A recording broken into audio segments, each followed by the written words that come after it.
In due hanno aggredito un giovane seduto su una panchina in Riviera Garibaldi. Prima gli hanno strappato gli occhiali, poi lo hanno minacciato con una bottiglia di birra rotta su un palo della luce. Il giovane terrorizzato è scappato mentre una signora che ha assistito alla scena ha chiamato la polizia.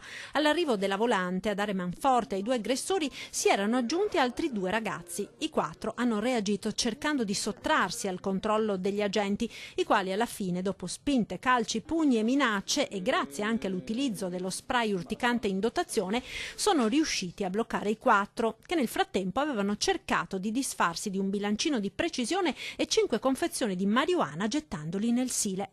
I componenti della gang sono stati quindi arrestati e portati in questura. Si tratta di due 25enni di origine brasiliana, uno già colpito dal foglio di via dal comune di Treviso, entrambi con diversi precedenti di polizia alle spalle, un 20enne del Bangladesh, già arrestato di recente per furto in abitazione, e di un 30enne della Guinea. Il processo per direttissima è stato rinviato in attesa che venga celebrato. I quattro sono stati rimessi in libertà.